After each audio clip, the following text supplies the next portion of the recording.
if he loses, that's just like how every other New Zealander has performed, which I'm like, dang, man, it's a little harsh on your fellow countrymen. I do like kind of the global perspective as well as like the New Zealander coming to Australia with kind of an inferiority complex. There's something just slightly fitting about that in terms of various other sporting encounters, but I will stop before I get myself into too much trouble with any New Zealanders watching, which of course I'm sure there are plenty cheering on their boy Jakattack right now. That's right. So here we go. Game number 1 between Akumaker and Jakattack. Secret Mage versus a Control Cube Warlock. Which does feel like it's more control than the actual cube component, considering that you have a lot of defensive tools. One of them, of course, is Gnome Feratu, which is much more of a late game scenario card as opposed to, playing other more relevant tempo cards for combos. So, the thing about this opening, Double Mana Worm, is fantastic, but it's also fairly all in. After the Mana Worm, there's not really much going on, so Jakattack actually holds back the second Mana Worm, which I think I can get behind. Yeah, I can see it because I think he's okay with like just seeing a back and forth here. Like if Trade Coil were to happen, then he can just ping on 2 and then start again on 3 afterwards. It's no big deal for him. Whereas this allows him, swingier turns going forward with the Coin Frostbolt hitting both Mana Worms now. So this works out okay for him, but it was, of course, smart of Akumaker to take the value trade preemptively, which means he does not just lose his Mistress for free. Not a super high level play, something that you'd expect any player playing at this level to pick up on, but, just nice to see Akumaker making the correct line on turn 1. Jakattack already has one of the crucial components in Alonet to keep the card draw going, and the Mana Worm has survived. Counterspell also on the turn for Hellfire. This is bad news for Akumaker, and this one can end really quickly. It could. He has that glyph as well to potentially pick up some follow-up burn. We saw a very similar situation in previous series where the Primordial Glyph offered greater arcane missiles when there was a ton of damage being pushed through where it wasn't selected, but we did see picked up a Polymorph that pushed through the taunts in the end to end the game regardless, but there is so much damage potential now coming through. Yeah, that Mortal Coil was a huge blessing for Aku, and he saw that the Explosive Runes was destroyed by the Gnome Feratu, so the chances of the Counterspell are significantly higher to 2-1 that it is. So very nice bet there from Akumaker, but still, problem exists that he can't clear the board. Big fan of the 5-5 coming down here. Jakattack was already reaching for that Primordial Glyph at the start of his turn, saw that he drew the Cabal Crystal Runner and quickly diverted because this gives him so much protection now against Hellfire. It gives him lethal outs if Akumaker was just to go for a Possessed Lackey on the board to try and pull a Void Lord the turn afterwards. So he's in very, very good shape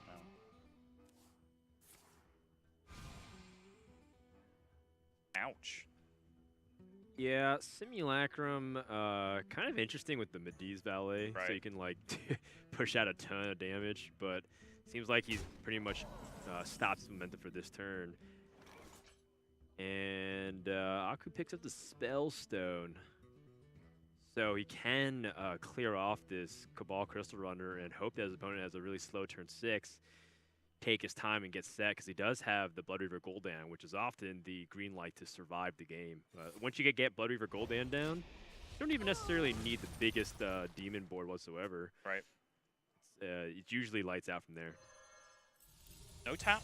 Chooses to values being at 11 over 9 in this position, which, as you say, might be an earmark of just wanting to stretch the game out. And now the Mistress and potential Dark Pact combination with the Carnivorous Cube is massive. That is instant stabilization for Akumaker. One of the best draws in his deck, if not the best. Now he has a ton of time to work towards that Blood Reaver Gul'dan. Wow. Yeah, so assuming that Jakattack doesn't put on a huge offensive either, I'm looking at a lot of discounted stuff, and there's some really powerful plays because of the way Simulacrum carries over discounts on the Cabal Crystal Runner. Wow. What a turn. Huge.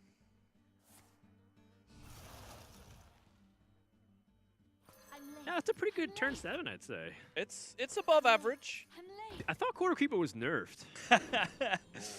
Well, there is still a deck in the game that gets to play 0 mana 5/5s, and there is a big reason why this is one of the aggro decks that did originally play Corridor Creeper that has, you know, survived the test of time. This and Murloc Paladin has come through the nerf, kept on trucking, and these 0 mana 5/5s is a ton of pressure at this point that Aku now has to deal with. So a Defile clears everything except for one Cabal Crystal Runner.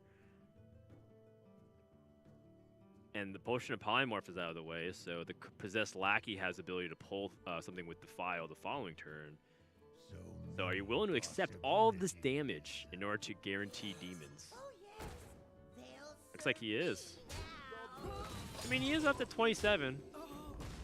Yep. Jeez, that was so much life. But I mean, there's so much damage coming from Jakattack as well. Yeah, the double Medivh's Valet is something that perhaps Aku wasn't necessarily planning for in this position, and now he's going to dunk the Fireball as well, which puts Aku all the way down to 5. There is a Firelands Portal follow-up on the next turn. Even if that gets beaten, then there's the Pyroblast follow-up as well on turn 10. It's just too much burn. Alneth is a hell of a card. On me.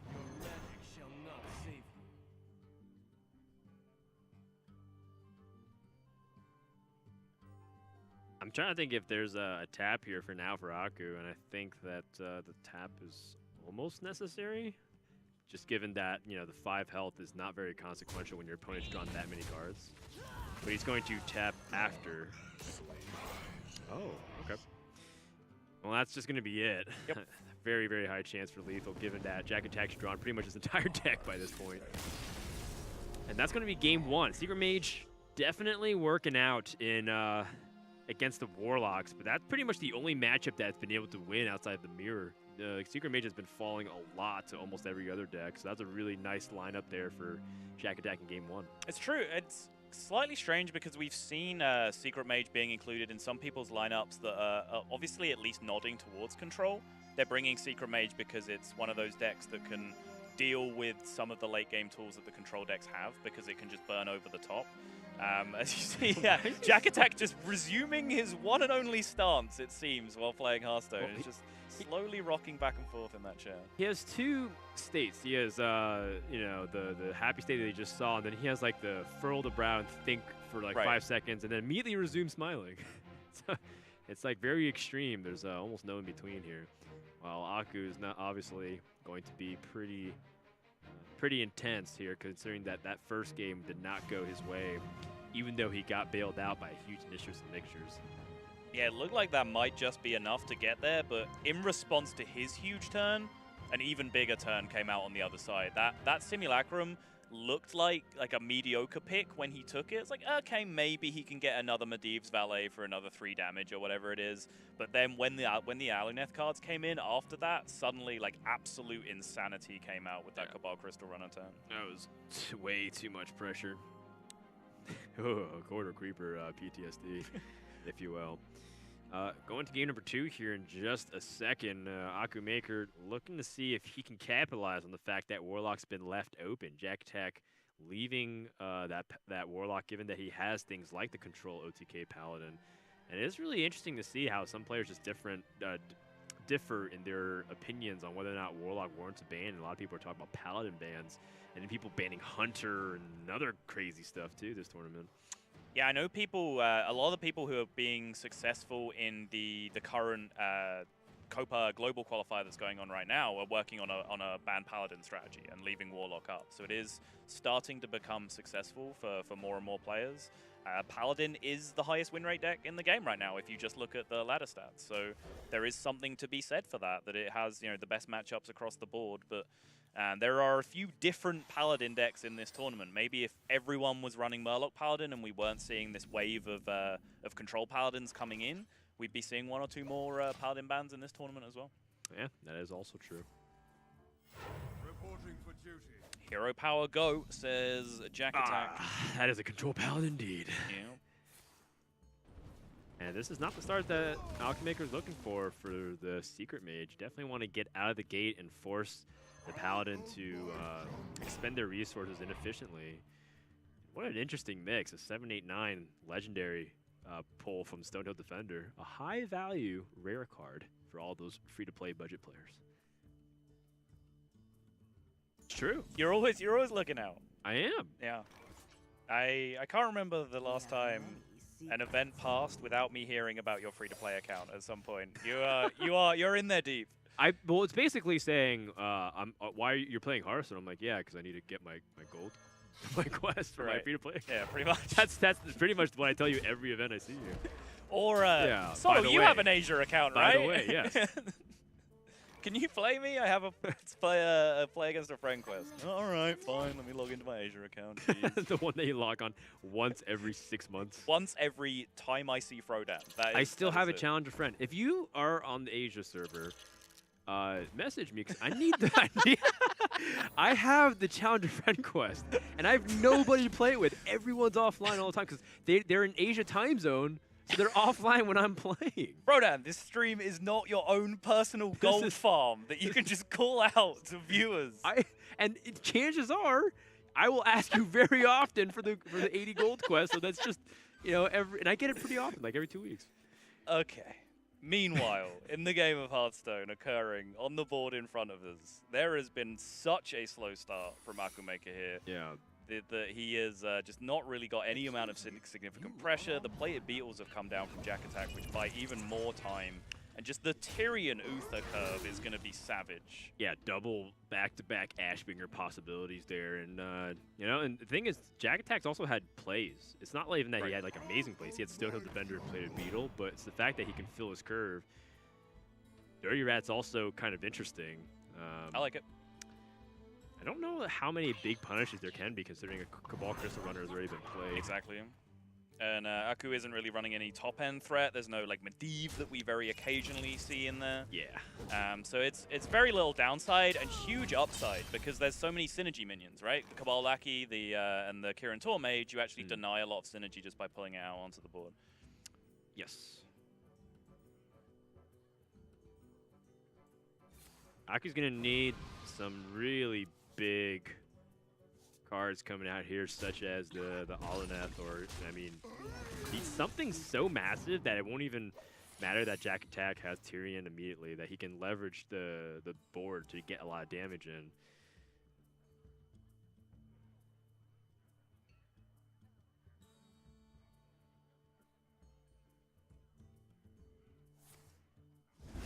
Jakattack already tested before for the secret, but now again testing just in case it was Counterspell being played. Yep. So now has full confirmation on what 2 secrets it is going to be. Yeah, knows that it is Ice Block runes at this point, and Tyrion is a pretty nice minion to drop into explosive runes on the following turn. Yeah, true that.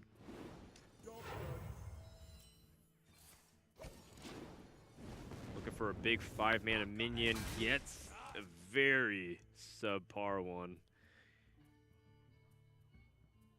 Creation number 2 and Call to Arms sounds really interesting from this position as well, because that way your opponent can't ever leverage the Mana Worm. That is very true, yeah. Might as well get these Consecration, get use out of them while he can before the counter spells do actually come down. Right. Oh, wow. Big draw here for Aku, and, the Jakattack also doesn't have the biggest board pressure, too, so this still is a game. He does have a 30 health point swing with Uther, though, coming in behind that. It's very hard to race that card as far as cards go. Put your faith in the light. Oh, is this the Vaporize? Oh, it is, right, yeah. We forgot it's the Primordial Glyph, because we were too busy talking about your free-to-play account at the time. You brought up the topic. I was just defending myself. But seriously, it's Frodan 1329. I hate you so much.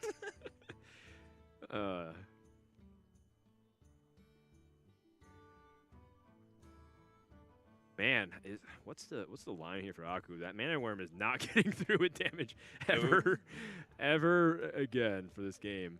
And most of the counterspell is also useless because the big swings that you want to stop aren't really there anymore. Aku's just going for straight up burn damage, hoping that Pyroblast can help make up that difference. And the nice thing too with the Frostbolt is it freezes the Ashbringer or the Uther swing, so that way he can't get the lifesteal. That's still more damage. Yeah, it does interest me that we saw Tyrion come down on the previous turn instead of Uther. It obviously, like, over the course of several turns, it does front load more damage to play Tyrion first because, you know, your weapon swing essentially has charge. But it would have allowed, you know, potentially to go through, and of course, when you change hero, the freeze effect does pass, so he was still able to attack with it and get the healing. It was the... he could save it to try, but it doesn't really matter if he's going to get the swing now or just later. Right. We'll see the Primordial Glyph be able to get anything big here. I mean, Frostbolt's obviously the best answer right now, but is it kind of like a Deck of Wonder situation here in order to win the game? Honestly, I mean, Frostbolt might be a 0% chance at this point because of the way the lifesteal is already up. Your opponent is already pressuring your life total to pop your ice block next turn. It's possible. So if he bolts and valets this turn, so he deals 6 more, opponents at 21. Wow. There's like nothing. There's no outs at that point. Like the 10 extra healing is going to kill you through your ice blocks before you can possibly burn out at that point. So yeah, any other line I look at right now is 0%, which means Deck of Wonders is the correct pick in that situation. Yeah. I have never seen a game ever affected by Deck of Wonders. Seat Story Cup, Radu actually threw a game by casting Deck of Wonders when he didn't need to. He was playing. Okay. Oh, He was playing Quest Mage and put Deck of Wonders into his deck, and then he drew a scroll and it fireballed one of his own sorcerers. He's just killing his own board. Wow. That's awesome. Can we just put Deck of Wonders in all of our Secret Mage decks now? No. Just to put Alaneth combos? No, Frodan. We know how this goes. It will be amusing for about a week, and then everyone will hate it. But all the YouTube money. We all saw Yogg happen, Frodan, okay? We all know where this goes. We think it's a good idea. How about just one copy? We don't have to put 2. Okay, all right, fine. Deal.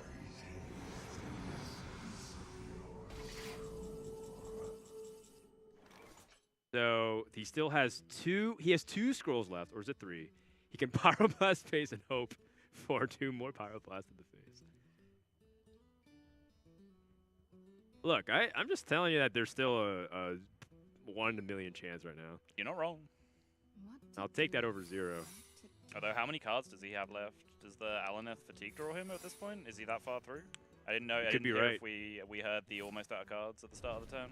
Nah, he's got 4 left. Okay, he's chilling. Oh, the scrolls redraw though. That's the problem. Okay, that keeps him alive. If he's able to do something. No, oh no, he will guarantee. Yeah, because the scrolls redraw. That's the problem. So he was always going to fatigue unless the scrolls put Jade Idols into his deck. Look what he drew. What do you got though? The spreading play. It's really good. Dude, if he shovels Jade Idol into his deck. Wow. Oh, that would have been nuts. Hey, there's always an out. In Hearthstone, where there's a will, there is a way. There is always some random effect that can dig you out of trouble. Oh, yeah. And honestly, like, you know, we're messing around with it, but, you know, Aku was correct to go the Deck of Wonders route at that point because the cards in his deck just won the game 0% of the time at that point. He had to kind of go for the meme victory with the Scroll of Wonders. It was obviously super unlikely to pay out. And Jakattack again resumes the position of a man who is looking very, very comfortable right now. I like this guy a lot. You know what happened? You know what I was told when Jakattack actually pulled off the Auction Master Veto combo for the kill with the 4 Horsemen. Apparently, he was mouthing himself the voiceover lines from the episode where Yugi summoned Exodia. He was saying it to himself as he was playing it. Every single character's lines. He wasn't just doing like the one line. He replayed the entire end of the episode, like the last 3 minutes of it. That's fantastic. Yeah. Can we mic him up for future series, please? Right. I mean, we could ask him to do that. Maybe this is the beginning of the Jakattack story. We'll see him in the playoffs, maybe, and we maybe even see him in championships. Who knows? But Aku is in the hot seat currently. You know, we were kind of talking about him as being one of the favorites for the tournament just based off his tournament performance in the past and his consistency relative to everyone else in the tournament. And now we could be looking at an early exit into the losers bracket. You don't want to go down round 2 just because you still have to play 4 more matches to catch up. Right. Yeah, it would be a tough loss for Aku at this point, but you know he at least did win through his opening round, and it's not by any means dealt with yet. There is still the Spiteful Priest to come from Jakattack, and Akumaker does have a lot of better board-focused decks left himself, but there is that Big Priest, which is going to be a problem because Spiteful Priest kind of dominates Big Priest a lot of the time. It's just so much quicker. It can win through early pressure, and then if it does go late game, they can often bypass a lot of the Resurrects by using the Mind Controls and the Grand Archivist into Mind Control to rip away those big late game threats. Yeah, he's just going to go for it right off the bat, but he has some nice removal with the Embrace, the Shadow Circle of Healing. Picks up his Psychic Scream. Is he running 1 or 2? Akumaker is running 1. He's running basically 1 copy of like all the relevant removal spells. He has 1 Pain, 1 Death, 2 Circles, and then 1 Psychic Scream, 1 Dragonfire. And right on cue. Northshire Cleric on turn 1, just like we've been talking about. Staggering. I haven't seen a Northshire Cleric not be played by Spiteful Thunder Priest this tournament.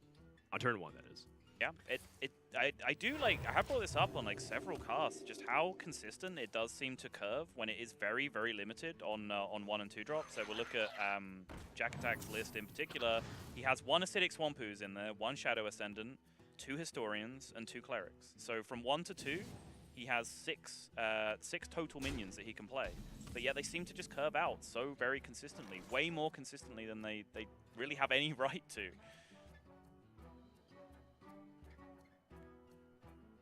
Yeah, Shadow Vision's still not exactly sure what Akumaker wants to dig for. There's still so many variables. Choose to go for it. Shower Pain is not necessarily a bad choice, given that a lot of the targets early on from turns 1 to 4 get sniped by it.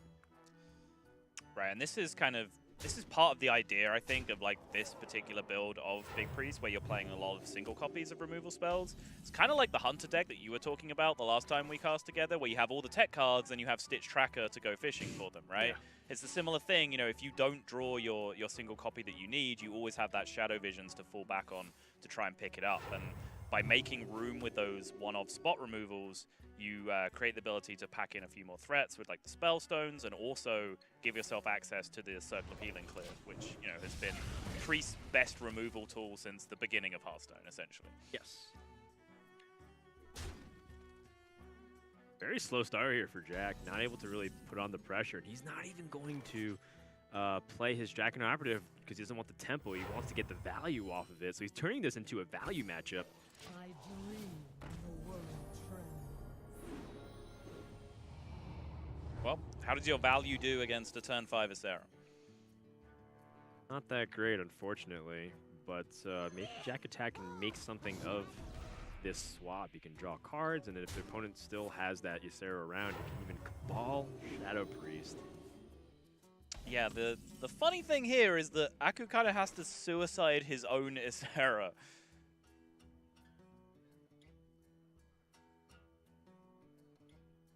Jakattack plays 2 copies of the Cabal as well. Like it. Silence your own Ysera so that you can get the stats back. Sure, I can see it. Yeah, a nice little spot there from Aku. And now Jack finally has that dragon with Cobalt Scalebane and can play the Draconid Operative. Oh, wow. I wonder how much Shadow Reaper Anduin changes things. Because then if they play a Spellstone, you might have a big answer to it to swing the board. That is true.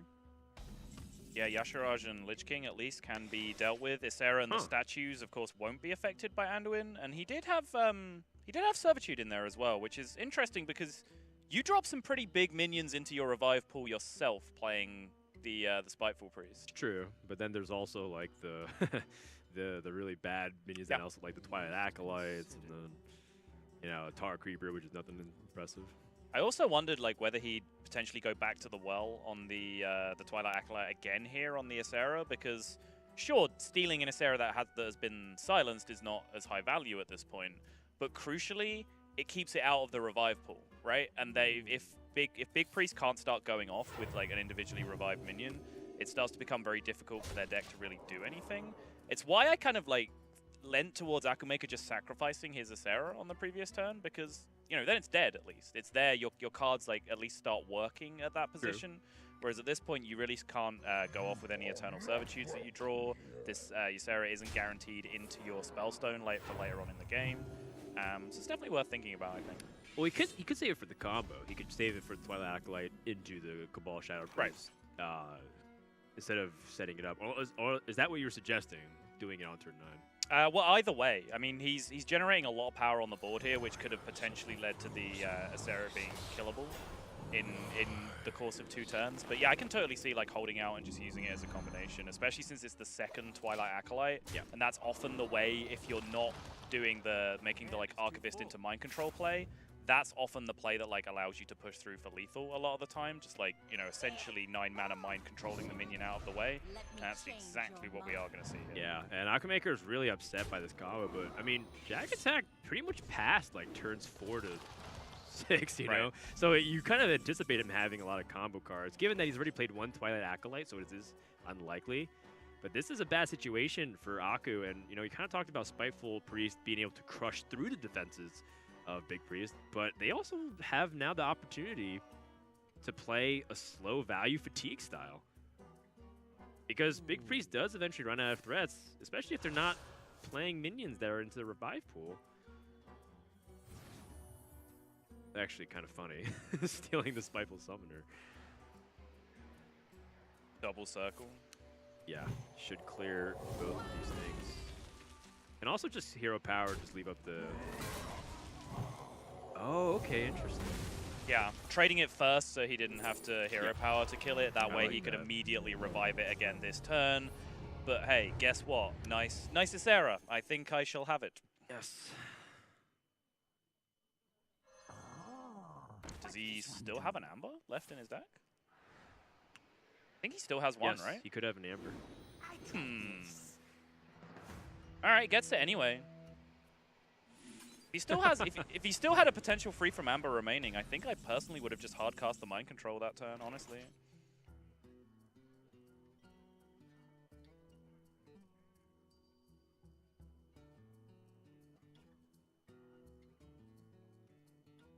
Yeah, I'm trying to think over exactly that line, how it would pan out. So if you mind controlled it, say you get a free from Amber, what would be the bad situation there?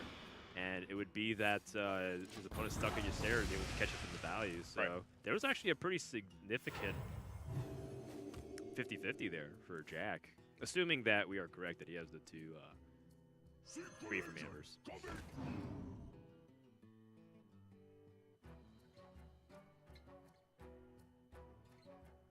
I was gonna say, is a 6 mana 5/5 actually just the best choice there at that point? I think he can just run Aku out of threats. I mean, Aku should be able to deal with most of the stuff, but if he just keeps presenting things, I don't know what Akumaker is going to be able to do. And now if he plays a minion, he knows the second mind control is a possibility here. Right.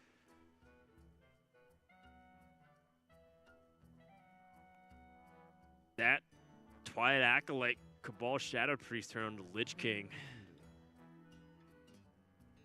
Not only was it such a big detriment for Akumaker's board, it was also incredibly ironic because the Lich King's the one taking control of stuff. Spiteful Summoner pulls the Dragonfire Potion. Okay. All right.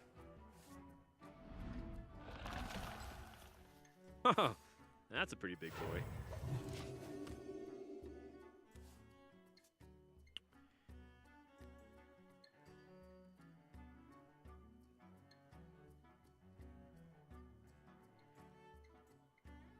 There's a Devil Sword lethal.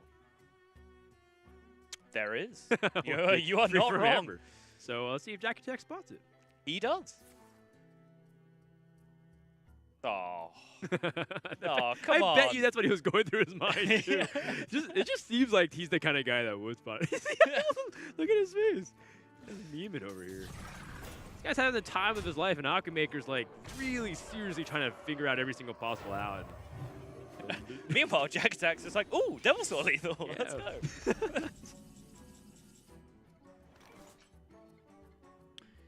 Yeah, this is looking dicier by the minute here. Do you just shuffle it in? It seems really weak right now. I guess so. Dragonfire Potion does absolutely nothing. You could use your Sarah Awakens and hope that your opponent doesn't have damage from the Lich King card. Right. It's damage from the Lich King cards, or it's mind control if you go for the statue route, right? Right. Like those are the options that you have to deal with. And that, I guess, if you want to like take Jakattack-Day's line of play on that term we were talking about with the hard cast versus the Archivist, is the reason why you would want to keep a hard cast instead. Well, now he's just dead to Shadow Branduin instead, which, I mean, I don't blame him for the big swing here because this is his one chance, but that is a 3-0 for Mr. New Zealand. Akumaker frustrated, and understandably so. I felt like Jakattack had everything this series. But, you know, you got to maybe chalk it up to, was it just a lineup advantage? And I don't think it was. I think Akumaker had a pretty good chance across the board when you look at the grid. Yeah, I would definitely agree with you. I don't think Jakattack was enormously favored coming in, but he just sat back, chilled, played some Hearthstone like the cheerful New Zealander that he is, and came out on top. And I really enjoyed watching this guy play, honestly. He's just got that certain chill vibe about him that makes him very engaging. Not unlike one of our co-casters here with us today.